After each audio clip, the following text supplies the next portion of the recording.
विद्यार्थी मित्रांनो नमस्कार. आज आपण प्रकरण 4 आर्थिक विकास या प्रकरणाचा अभ्यास करणार आहोत. यामध्ये आपण आर्थिक धोरणाचा, त्याच पद्धतीने भारताच्या मिश्र अर्थव्यवस्थेचा, तसंच भारताचा विकास करण्यासाठी ज्या पंचवार्षिक योजना राबवल्या त्या पंचवार्षिक योजनांना आलेलं यशापयश याचा अभ्यास करणार आहोत. तसंच बँकांचे राष्ट्रीयकरण केले गेले, भारतामध्ये 20 कलमी कार्यक्रम राबवला गेला आणि काही प्रश्न भारतामध्ये निर्माण झाले. त्याच पद्धतीने 1991मध्ये भारतानं नवीन आर्थिक धोरण स्वीकारलं, तर त्याचासुद्धा या ठिकाणी आपण अभ्यास करणार आहोत. आता प्रथम आपण आर्थिक विकासामध्ये अर्थव्यवस्थेला फार महत्त्व दिलं जातं. आता अर्थव्यवस्था कशाला म्हटलं जातं, तर अर्थव्यवस्थेमध्ये त्या देशामध्ये जे उत्पादक उपक्रम केले जातात, तर त्यांचं पैशातलं एकूण जे मूल्य असतं त्या सगळ्यांचा समावेश त्या अर्थव्यवस्थेमध्ये केला जातो. आता उत्पादक उपक्रम म्हणजे काय, तर त्या अर्थव्यवस्थेमध्ये जी सगळी क्षेत्र आहेत, उदाहरणार्थ प्राथमिक क्षेत्र असेल, द्वितीय क्षेत्र असेल, तृतीय क्षेत्र असेल, चतुर्थ क्षेत्र असेल, यामध्ये केले जाणारी सगळे उत्पादक उपक्रम त्यांचं पैशातलं मूल्य या अर्थव्यवस्थेमध्ये धरलं जातं. आता अर्थव्यवस्थांचे 3 प्रकार आहेत. त्याच्यामध्ये मिश्र अर्थव्यवस्था, भांडवलशाही अर्थव्यवस्था आणि समाजवादी अर्थव्यवस्था. आता प्रथम आपण मिश्र अर्थव्यवस्था कशाला म्हणायचं ते बघूया. भारताला स्वातंत्र्य मिळण्यापूर्वीच आपण कोणत्या अर्थव्यवस्थेचा स्वीकार करायचा याचं विचारमंथन आपल्या देशामध्ये चालू होतं.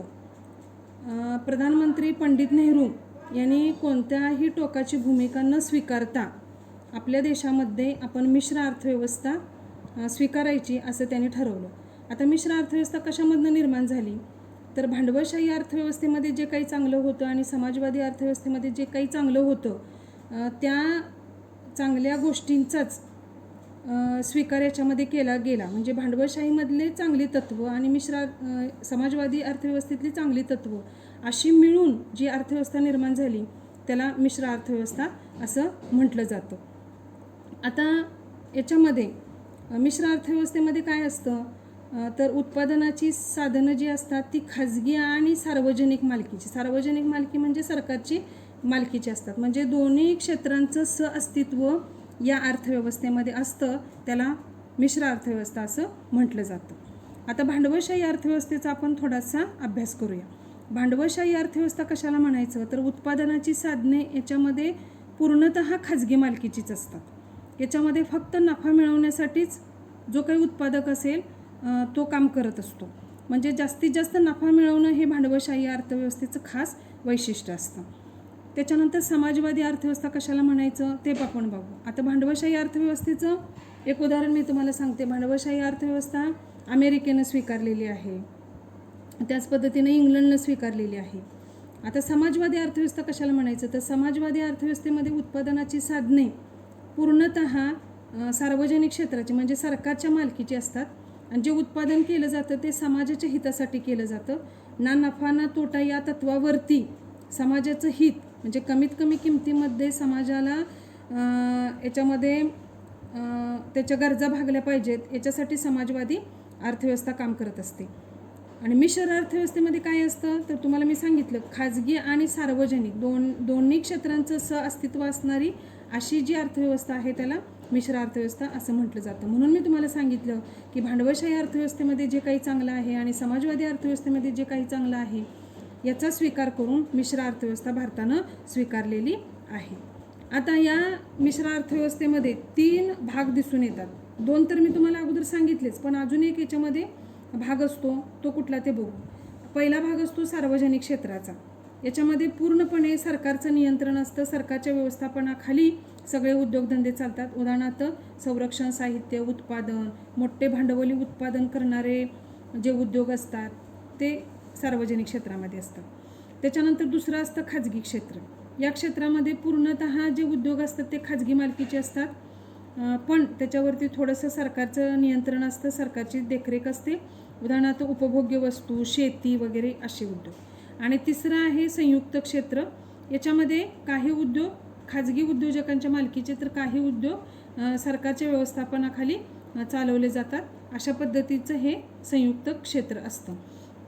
आता अशा पद्धतीनं खाजगी आणि सार्वजनिक क्षेत्र मिळून ही मिश्र अर्थव्यवस्था बनत असते. आता याच्यामध्ये या अर्थव्यवस्थेमध्ये भांडवलशाही आणि समाजवादी अर्थव्यवस्थेचे चांगले गुण एकत्र आणण्याचा प्रयत्न केला जातो. याच्यामध्ये नफ्याची प्रेरणा, उपक्रमशीलता, नियमांचं पालन, कालबद्ध नियोजन इत्यादी गोष्टी मिश्र अर्थव्यवस्थेमध्ये त्यांचा स्वीकार केलेला असतो.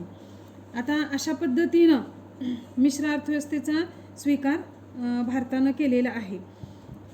अधिकाधिक उत्पादन आणि मोठ्या प्रमाणामध्ये लोकसहभाग हे या अर्थव्यवस्थेचं खास उद्दिष्ट आहे. या अर्थव्यवस्थेमध्ये देशहिताला जास्त प्राधान्य दिलं जातं. दीर्घकालीन विकासावर भर दिला जातो. आता दीर्घकालीन विकास कशाला म्हणायचं, तर याच्यामध्ये असे काही उद्योग असतात की त्याच्यामध्ये गुंतवणूक केली जाते, लगेच त्याच्यापासून तुम्हाला नफा मिळेल याची शाश्वती नसते, पण समाजाचं हित त्याच्यामध्ये गुंतलेलं असतं. असे जे उद्योग असतात त्या दीर्घकालीन विकासावर अवलंबून असतात. उदाहरणार्थ वीज. आता तुम्ही घरामध्ये वीज वापरता, पण पहिल्यांदा तुम्ही वीज वापरता आणि नंतर तुम्ही वीज बिल भरता. त्याच्यानंतर रस्ते बांधणीचा उद्योग असेल बघा, शासन तुमच्याकडनं नंतर कर घेतं, पण शासनाचं व्यवस्थापनाखाली पहिल्यांदा तुम्हाला रस्त्यांची व्यवस्था करून दिली जाते. पाणी असेल तर दीर्घकालीन विकासावर भर म्हणजे असे उद्योग त्याच्यामध्ये असतात. त्याच पद्धतीनं संरक्षणावर जास्त भर दिला जातो. आता संरक्षण व्यवस्थेमध्ये तिन्ही दलांचा याच्यामध्ये समावेश केला जातो. तसंच संशोधनावर सुद्धा मोठी गुंतवणूक केली जाते.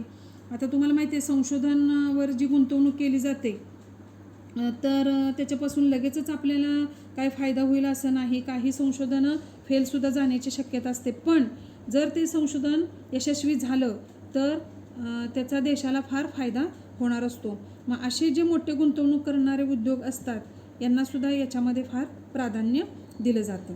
आता असे हे सगळे जरी आपण मिश्र अर्थव्यवस्थेचा स्वीकार केलेला असला तरीसुद्धा आपण पुढं वाटचाल करत असताना भारताला स्वातंत्र्य मिळाल्यानंतर तुम्हाला माहिती आहे 15 ऑगस्ट 1947ला भारताला स्वातंत्र्य मिळालं आणि अशा या आर्थिक विकास करत असताना भारतासमोर अनेक प्रकारची आव्हानं होते किंवा अनेक प्रकारचे प्रश्न होते. उदाहरणार्थ ब्रिटिशांनी केलेल्या आर्थिक शोषणामुळे भारतामध्ये दारिद्र्य आलं, निकृष्ट राहणीमान लोकांचं सुरू झालं. त्याच पद्धतीनं बेकारी वाढली, लोकसंख्या वाढ होती. तसंच भारतामधली जी शेती होती ती परंपरागत शेती होती. उद्योगधंदेमध्ये सुद्धा आपण प्रगत तंत्रज्ञान वापरू शकत नव्हतो, त्यामुळे अल्प उत्पादन क्षमता होती. त्याच पद्धतीनं भारतामध्ये ज्ञान, विज्ञान, तंत्रज्ञान यांचं मागासले पण होतं. असे सगळे प्रश्न घेऊन भारताला आर्थिक विकास साधावयाचा होता आणि म्हणून भारतानं तो आर्थिक विकास साधण्यासाठी नियोजन मंडळाची स्थापना करायचं ठरवलं आणि म्हणून मग भारतानं 1950मध्ये भारतानं नियोजन मंडळाची स्थापना केली. या नियोजन मंडळाचे भारताचे जे पहिले पंतप्रधान होते पंडित जवाहरलाल नेहरू यांची अध्यक्ष म्हणून निवड केली. नियोजन मंडळाने भारताचा आर्थिक विकास करत असताना कृषी व ग्रामीण विकास, उद्योगीकरण, आर्थिक विकास, नियोजनाची आखणी व अंमलबजावणी इत्यादी बाबी लक्षात घेऊन पंचवार्षिक योजना तयार केली. त्याच पद्धतीनं साधनसामग्रीचं प्रमाणशीर वाटप करायचं, मनुष्यबळाचा योग्य वापर करायचा, जनतेच्या गरजा भागवण्यासाठी त्याचा वापर झाला पाहिजे, ही नियोजनाची मूलभूत तत्त्व होती. आणि अशा पद्धतीनं पंचवार्षिक योजना राबवण्याचं भारतानं ठरवलं. आता या पंचवार्षिक योजनांची उद्दिष्टे काय काय आहेत, तर याच्यामध्ये पहिलं उद्दिष्ट आहे मूलभूत उद्योगधंद्यांवर भर देऊन राष्ट्रीय उत्पन्नात वाढ करणे. आता मूलभूत उद्योग म्हणजे काय, तर असे जे उद्योग आहेत की त्याच्यावर भारताचा पूर्णपणे विकास अवलंबून असतो. याच्यामध्ये रस्ते असतात, वीज असते, पाणी असते आणि काही भारताच्या संरक्षणाविषयी असणारे काही उद्योग असतात. त्याच्यानंतर दुसरा, शेती उत्पन्नात वाढ करून देशाला स्वावलंबी बनवणे. कारण आपलं शेती तुम्हाला मी सांगितलं की परंपरागत पद्धतीनं शेती केली जात होती. त्याच पद्धतीनं आपण पूर्णपणे पावसावरच शेतीसाठी अवलंबून असायचो आणि म्हणून निघणारं उत्पादन हे अतिशय अल्प असायचं आणि म्हणून आपल्या देशाच्या अन्नधान्याच्या गरजासुद्धा व्यवस्थित भागत नव्हत्या. आणि म्हणून शेती उत्पादनात वाढ करण्यासाठी देशाला स्वावलंबी बनवायचं हे पण उद्दिष्ट ठरवलं गेलं. त्याच्यानंतर तिसरं, रोजगार निर्मिती करायची. रोजगार निर्मिती म्हणजे भारतातले बरेचसे लोकसंख्या वाढ मुळात असल्यामुळे बेरोजगार होते, म्हणून रोजगारांची निर्मिती करायची. मनुष्यबळाचा पूर्णपणे वापर करून घ्यायचा, कारण लोकसंख्या जास्त असल्यामुळं लोकांना काम मिळायला पाहिजे आणि त्यांना पैसा मिळाला पाहिजे आणि पर्यायानं त्यांचं राहणीमान सुधारलं पाहिजे, हे पण उद्दिष्ट त्याच्यामध्ये ठरवलं गेलं. तसंच प्राप्ती म्हणजे मिळणारा पैसा, संपत्ती म्हणजे ज्या लोकांकडं पूर्वापार चालत आलेली आहे ती संपत्ती, यामधील जी विषमता आहे ती विषमता दूर करायची, हे पण उद्दिष्ट ठरवलं गेलं. त्याच पद्धतीनं वस्तूंच्या किमती स्थिर ठेवणे. आता उदाहरणार्थ गरजा 2 प्रकारच्या असतात, एक उपभोग्य वस्तूच्या असतात आणि दुसरं ज्या असतात त्या निवडक वस्तूंच्या म्हणजे चैनीच्या वस्तूंच्या गरजा असतात. तर उपभोग्य वस्तूंच्या ज्या गरजा असतात त्यांच्या किमती स्थिर ठेवायच्या, हे पण उद्दिष्ट ठरवलं गेलं. तसंच कुटुंब नियोजनाच्या मार्गानं वाढत्या लोकसंख्येला आळा घालायचा. त्याच पद्धतीनं दारिद्र्य निवारण करून राहणीमानाचा दर्जा उंचवायचा, सामाजिक सेवांचा विकास करायचा आणि आर्थिक क्षेत्र जे आहे ते स्वावलंबी बनवायचं. अशा पद्धतीनं पंचवार्षिक योजनांची उद्दिष्टे ठरवली गेली आणि त्यानुसार काही पंचवार्षिक योजना भारतामध्ये राबवल्या गेल्या. आता पंचवार्षिक योजना कोणकोणत्या आहेत त्यांचा कालावधी, प्रत्येक पंचवार्षिक योजनेचं मुख्य उद्दिष्ट आणि त्या पंचवार्षिक योजनांची अन्य उद्दिष्ट याची आपण थोडक्यात माहिती बघूया. आता पहिली पंचवार्षिक योजना 1951-1956. तुमच्या लक्षात आलं असेल की पंचवार्षिक म्हणजे 5-5 वर्षांचा हा कालावधी आहे. त्याचं मुख्य उद्दिष्ट काय आहे? नियोजनबद्ध आर्थिक विकास करणे. आता भारताला स्वातंत्र्य मिळून फक्त 3 ते 4च वर्ष झालेली होती आणि भारतासमोर अनेक प्रश्न उभे होते. भारतानं ठरवलं की पहिल्यांदा अन्न ही समस्या सोडवायची असेल तर पहिल्यांदा काय करायला पाहिजे? शेतीचा विकास करायला पाहिजे आणि म्हणून भारतानं पहिल्या पंचवार्षिक योजनामध्ये शेतीचा विकास करण्यासाठी भर दिला. आता शेतीचा विकास करायचा असेल तर शेतीमध्ये पहिल्यांदा पाण्याचं नियोजन करणं गरजेचं होतं, कारण भारताची पूर्णपणे शेती ही पावसावर अवलंबून होती आणि तुम्हाला माहिती आहे की आपल्या भारतामध्ये जो पाऊस पडतो तो पाऊस जून ते सप्टेंबर या महिन्यामध्ये पडतो आणि त्याचं एक वैशिष्ट्य आहे जलक्षमता. तो कधी जास्त पडतो तर तो कधी कमी पडतो. जास्त पडला की पूर येतो आणि कमी पडला की दुष्काळ असतो. म्हणजे ओला दुष्काळ आणि कोरडा दुष्काळ या समस्यांना भारताला तोंड द्यावंच लागत होतं आणि म्हणून शेतीचा विकास जर करायचा असेल तर जलसिंचन आणि पूर नियंत्रण करणं हे पहिलं उद्दिष्ट ठरवलं गेलं. त्याच्यानंतर दुसरं, ऊर्जा साधने, मोठे उद्योग आणि खनिजे ही अन्य उद्दिष्टामध्ये त्याचा समावेश करण्यात आला. तिसरं उद्दिष्ट आहे वाहतूक आणि दळणवळण. आता वाहतूक आणि दळणवळण हे कशासाठी ठेवलं तर शेतीमधला जो माल निघणार आहे तो वाहतुकीच्या द्वारे बाजारपेठांमध्ये पाठवणं याच्यासाठी. त्याच्यानंतर चौथं अन्य उद्दिष्ट होतं भारताचा विकास करायचा, शिक्षणाचा विकास आणि आरोग्यावरती खर्च करणं. पण तुम्ही लक्षात ठेवायचे की पहिली पंचवार्षिक योजना ही पूर्णतः शेती आणि शेतीशी संबंधितच याच्यावर आधारित आहे. शेतीचाच विकास हे पहिल्या पंचवार्षिक योजनेचं मुख्य उद्दिष्ट होतं. आता दुसरी जी पंचवार्षिक योजना आहे ती 1956-1961 या कालावधीमध्ये राबवली गेली. दुसऱ्या पंचवार्षिक योजनेमध्ये शेतीचा विकास तर करायचा होता. शेती विकास करत असतानाच दुसरं उद्दिष्ट ठरवलं गेलं, याच्यामध्ये उद्योगधंद्यांची वाढ करायची, म्हणजेच औद्योगिकीकरण करायचं आणि मूलभूत अवजड उद्योगांची निर्मिती करायची.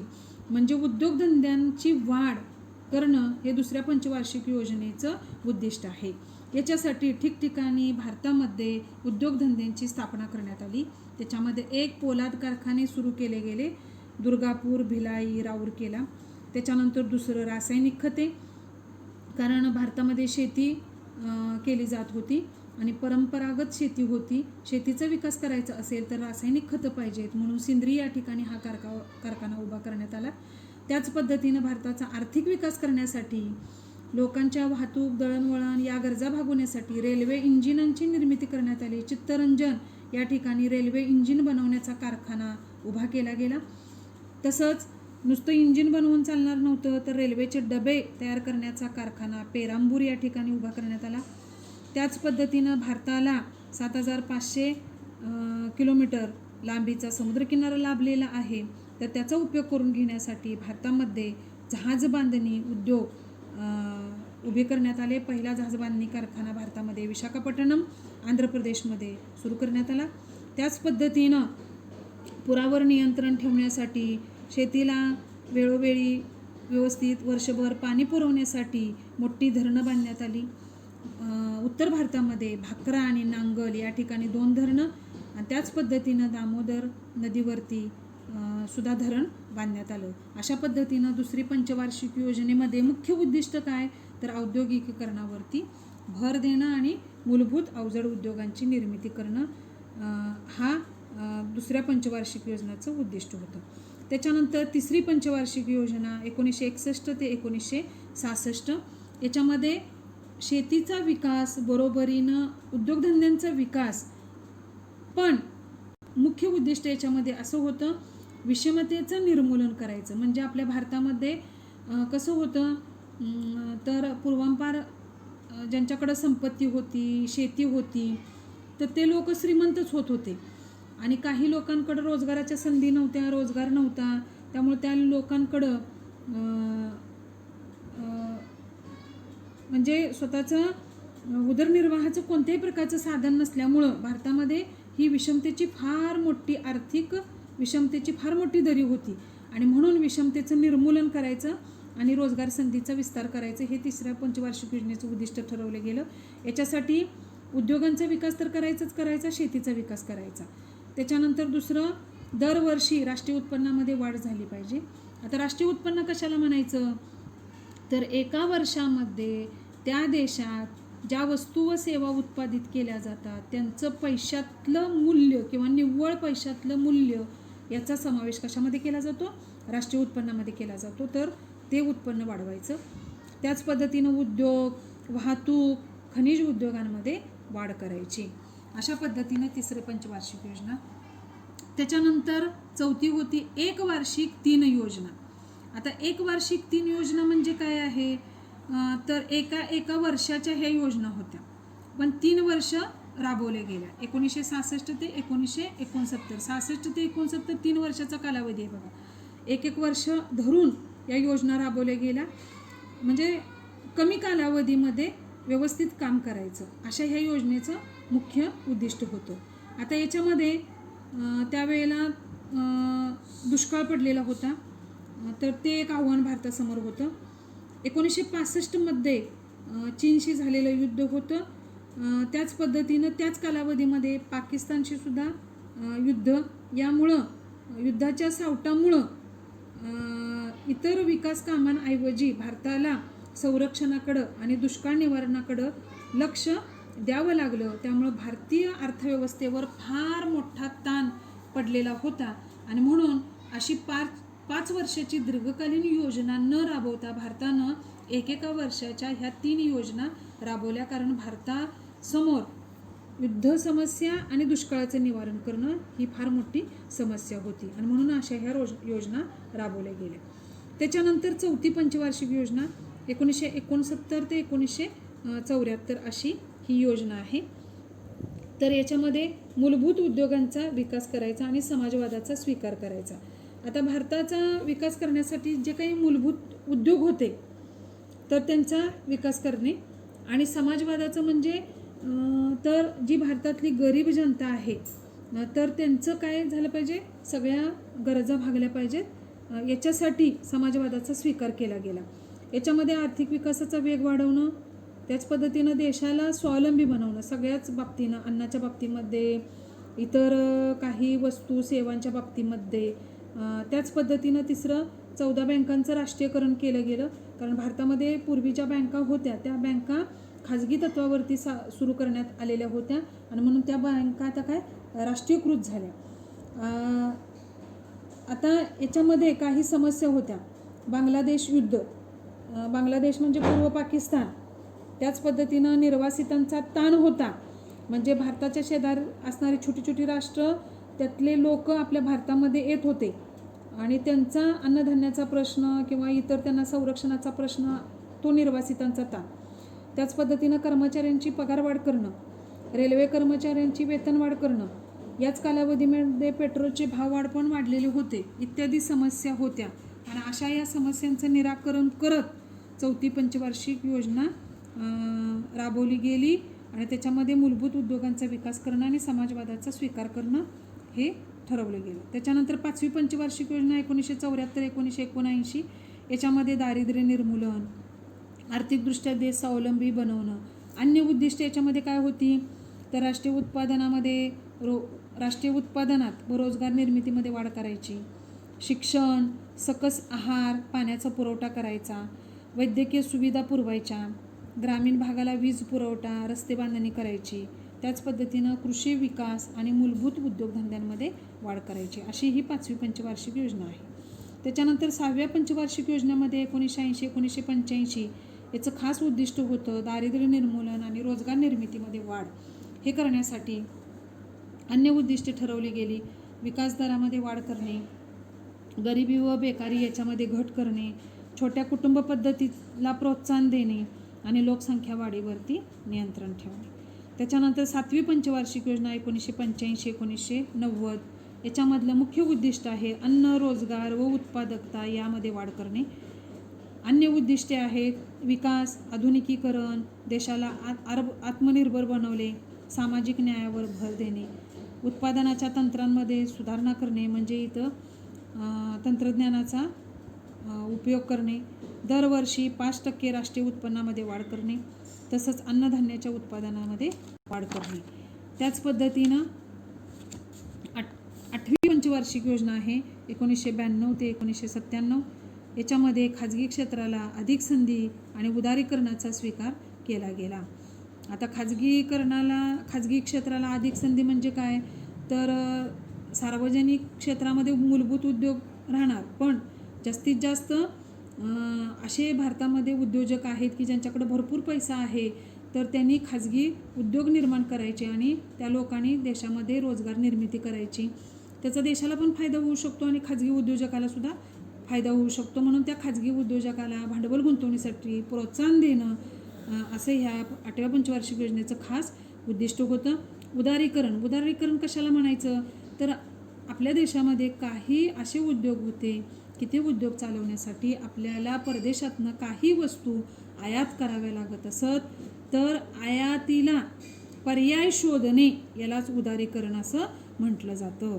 आता याच्यामध्ये अन्य उद्दिष्टे काय आहेत राष्ट्रीय उत्पादन वाढीचा दर 6.5% राखणे, लोकसंख्या वाढीला आळा घालणे, कुटुंब नियोजनाला प्राधान्य देणे, प्राथमिक शिक्षणाचा विस्तार करून निरक्षरतेचे उच्चाटन करणे. 9वी पंचवार्षिक योजना 1997 ते 2002 याच्यामध्ये कृषी आणि ग्रामीण विकास करणे. अन्य उद्दिष्टे आहेत आर्थिक विकासाचा दर वाढवणे, पायाभूत क्षेत्रामध्ये विकासाच्या स्पर्धा निर्माण करणं, परकीय गुंतवणूक वाढवणं आणि औद्योगिक धोरणाला नवी दिशा देणे. अशा पद्धतीनं भारताने आर्थिक विकास करण्यासाठी या जवळजवळ 9 पंचवार्षिक योजना या ठिकाणी स्वीकारलेल्या आहेत. आता पंचवार्षिक योजना दरम्यान हाती घेतलेले काही कार्यक्रम आहेत. याच्यामध्ये जी 6वी योजना 1980 ते 1985 मध्ये एकात्मिक ग्रामीण विकास कार्यक्रम, ग्रामीण भूहीन विकास कार्यक्रम.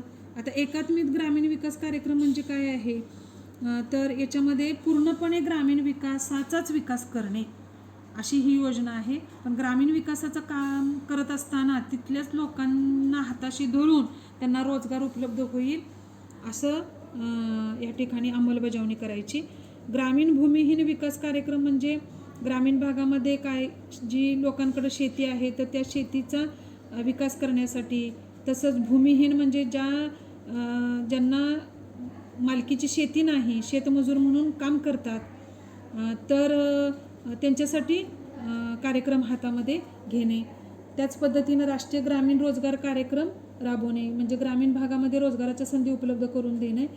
याच्यासाठी उदाहरणार्थ तामिळनाडूमध्ये सालेम या ठिकाणी पोलाद प्रकल्प सुरू करण्यात आला. आता 7वी योजनेमध्ये 1985-90मध्ये जवाहर योजना, इंदिरा आवास योजना, दशलक्ष विहिरींची योजना. आता इंदिरा आवास योजना म्हणजे ज्या गरीब कुटुंबांना स्वतःला राहण्यासाठी घर नाही तर त्यांना घरं वगैरे बांधून देणं. त्याच पद्धतीने शेतीचा विकास करण्यासाठी विहिरी खोदून देणं किंवा त्यांना सबसिडी देणं. जवाहर योजना जी आहे इथं रोजगाराच्या संधी उपलब्ध करून देणं, अशा ह्या योजनेमध्ये कार्यक्रम राबवले गेले. त्याच्यानंतर 8वी योजनेमध्ये 1992-97मध्ये प्रधानमंत्री रोजगार योजना म्हणजे रोजगाराच्या संधी उपलब्ध करून देणं ग्रामीण भागामध्ये. त्याच्यानंतर महिला समृद्धी योजना, याच्यामध्ये बचत गटांची वगैरे स्थापना करून महिलांना छोटे छोटे भांडवल उपलब्ध करून घरगुती स्वरूपाचे महिलांनी उद्योग स्थापन करायचे आणि स्वतःचा विकास करायचा, अशी ही महिला समृद्धी योजना आहे. त्याच पद्धतीनं राष्ट्रीय सामाजिक आर्थिक सहाय्य योजना आहे. त्याच्यानंतर मध्यान्ह आहार योजना आहे. तर मध्यान्ह आहार योजना शिक्षणाचा विकास करण्यासाठी, त्या शिक्षणाच्या प्रवाहामध्ये सगळ्यांचा समावेश करून घेण्यासाठी आपल्याला माहिती आहे की 1ली ते 8वी मोफत आणि सक्तीचं शिक्षण केलं गेलं, तर तिथं मध्यान्ह आहार योजना राबवली गेली. तसंच इंदिरा महिला योजना, तर ज्या परित्यक्ता आहेत, त्याच पद्धतीनं ज्या विधवा आहेत तर त्यांच्यासाठी ही इंदिरा महिला योजना आहे. तसंच गंगा कल्याण योजना, तर हे मुलींच्यासाठी राबवण्यात आली. लोकसंख्या नियंत्रण करण्यासाठी एकच मुलगी असणारी जी आहे तर त्याच्यासाठी ही गंगा कल्याण योजना राबवण्यात आली की शासन काही पैसे त्या मुलीच्या नावावर या ठिकाणी ठेवू शकतो. त्याच्यानंतर 9वी जी योजना आहे 1997-2002मध्ये, तर याच्यामध्ये स्वर्ण जयंती शहरी रोजगार योजना. आता स्वर्ण जयंती म्हणजे काय समजून घ्या. भारताला जेव्हा स्वातंत्र्य मिळून 50 वर्ष झाली त्यालाच आपण काय म्हणतो, सुवर्ण म्हणतो बघा. तर ती ही स्वर्ण जयंती शहरी रोजगार योजना आहे. त्याच्यानंतर भाग्यश्री बालकल्याण योजना, मुलींच्यासाठी ही योजना आहे. त्याच्यानंतर राजराजेश्वरी महिला कल्याण योजना, महिलांची समृद्धी आणि विकास करण्यासाठी ही योजना राबवली जाते. त्याच्यानंतर स्वर्ण जयंती ग्राम स्वरोजगार योजना, तीसुद्धा भारताला स्वातंत्र्य मिळून 50 वर्ष झाल्यानंतर ही योजना राबवली गेली. जवाहर ग्राम समृद्धी योजना आहे. अंत्योदय अन्न योजना आहे. आता अंत्योदय अन्न योजना 60 वर्षावरील ज्या व्यक्ती आहेत त्यांच्यासाठी आणि ज्या व्यक्तींना म्हणजे त्यांना सांभाळण्यासाठी कुणी नाही अशा ज्या व्यक्ती आहेत तर त्यांच्यासाठी ही अंत्योदय योजना आहे. याच्यामध्ये तुम्हाला मोफत धान्य देण्याची सोय या ठिकाणी शासन करतं. त्याच्यानंतर प्रधानमंत्री ग्राम सडक योजना म्हणजे भारतातले जे ग्रामीण भाग आहेत तर तिथं शेती आणि शेतीशी संबंधित व्यवसाय केले जातात आणि ते उत्पादन शहरी बाजारपेठेमध्ये पोचवायचं असेल तर तिथल्या रस्ते चांगले पाहिजेत, तर त्याच्यासाठी प्रधानमंत्री ग्राम सडक योजना राबवण्यात आली. अशा पद्धतीनं पंचवार्षिक योजना दरम्यान काही कार्यक्रम हातामध्ये घेतले गेले. धन्यवाद.